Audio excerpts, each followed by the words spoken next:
right? We're gonna go ahead and focus on the Washington Football Spotlight. Um, this is from Pro Football Focus regarding Antonio Gibson. The quote is as follows: Gibson already finished with the top five PFF rushing grade. In just his first year at this level, Gibson is an excellent ball carrier and has yet to ex- be fully exploited as a receiving weapon, given his background playing a position in college. And that's the kind of opinion that Pro Football Focus had on Antonio Gibson last year, heading into this year.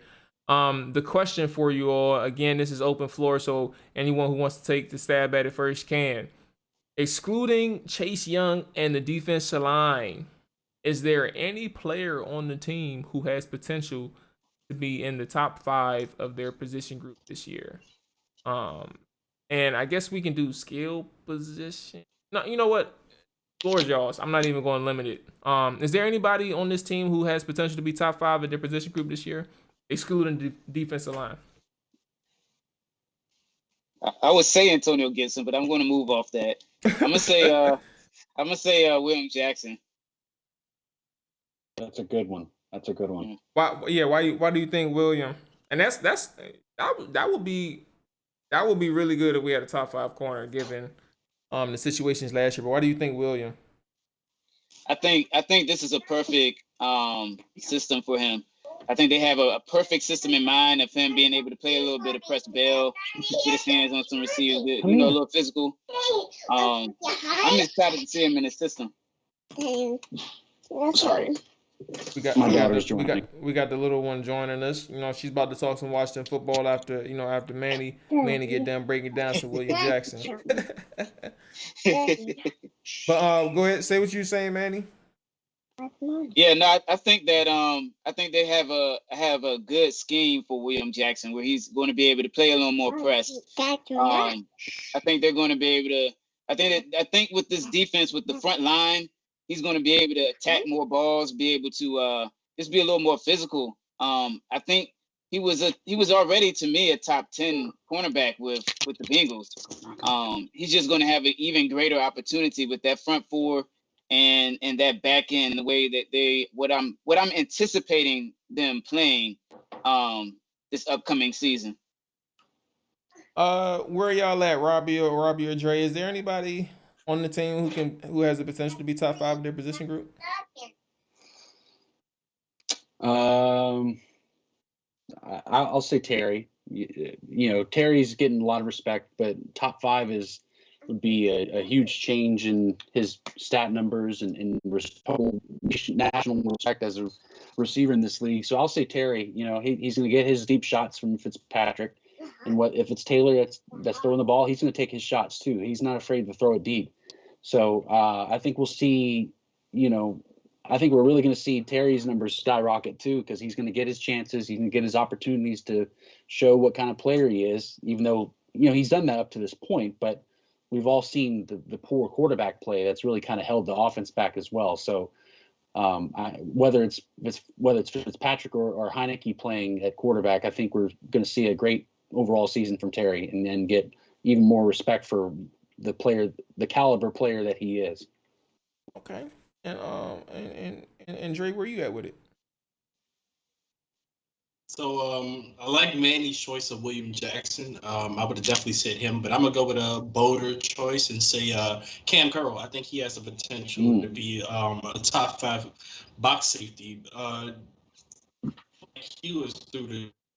I mean, just hearing him talk about how he can diagnose plays, and you've seen it last year on the football field with him, that he's able to, you know, step in anywhere they want him. Like before Landon Collins got hurt, I remember they played him closer to the line of scrimmage, and he was just making plays all around the ball. And then when Landon Collins got hurt, he took over full time for Landon. He showed some ball skills they be able to play, like that pick six he had against the 49ers. So I think you'll see him, you know, with another year under his belt. I think he has the potential to jump in that top five category for strong safeties. Hey, now I was kind of torn with Terry. And the reason why I was torn with Terry is like when I did the counting of the top receivers in the NFL, it would be extremely hard to overcome a few of them. Like, and that's no slight to Terry, but and I guess it may be my fault that I'm underestimating like how good Terry can be. But I just found it like one of the questions that popped into my head was, I'm gonna ask you all because as you can see, I probably don't have an answer, but I'm gonna ask this question and this is my response to the question. Uh, is it possible, because Terry would have been my guy, is it possible that it doesn't matter what we saw with Terry in the past couple seasons? Like we say that, he's done these numbers with all of these quarterbacks. Imagine if he had a good quarterback, right? What if we saw Terry at his best, even if he was to get a good quarterback? And that's not a knock because Terry is still a really good receiver. But what if we saw his best and we're thinking that if he had a better quarterback, his numbers would go up. But what if they just stayed the same, which is still like an 1,000-yard receiver? That's not a knock again. But like, what if we did see his best, even if he didn't have, or even if he got a better quarterback or a competent quarterback? Because technically, that's what we'll be getting this year. We will be getting a competent quarterback at the very least. So that's my question in response, is because Terry would have been my guy, but I'm not entirely too sure that Terry would be even better if he were to get a better quarterback. It'd be a matter of statistically better. Like if he's getting better or more competent quarterback play, a guy that wants to throw it downfield more, then you'll see it statistically, not necessarily, elevating his game to another level. You could say he's, reached a pretty good peak already. You just want to see a little more production is all. Fair enough. What do you all think? Do y'all got an opinion on that? Dre and yeah, Manny? I think Terry has room for growth. As a matter of fact, I believe, I can't remember exactly where I saw it, but something I saw what Terry was working with, I can't remember the wide receiver's name, but he was working with a wide receiver to get a better get off. Doug Baldwin. He was working with Doug Baldwin to start winning at the release, which would be huge for Terry. I mean, he has the breakaway speed, but if he's winning off the release, then you will see him get even better. And that's when I think right now Terry's not in the top 10 of wide receivers, I don't think, but I think he'll at least enter the top 10 of wide receivers. If you see what the work that him and Doug Baldwin put in, if you see that start to translate on the field, then you're starting to talk top 10 and maybe top 5, because some guys are getting older, but there's a lot of competition at wide receiver. There's so many good young wide receivers out there. So I don't know how he can crack top 5, but you can start putting him in the conversation if he takes that next level this season with the work he's been putting in with Doug Baldwin. Yeah. I agree. I have some opinions of Terry McLaurin that I don't want to go too deep on because I know I would get on a tangent. But I feel like. Sorry. No, you're fine. Now I feel like Washington has added receivers that do what I feel like Terry McLaurin is not so great at. So, for example, Dyami Brown, I think one of Terry's weaknesses, and maybe his working out with Doug Baldwin would help him with this.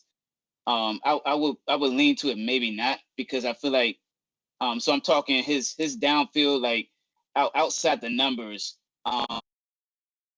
receiving ability.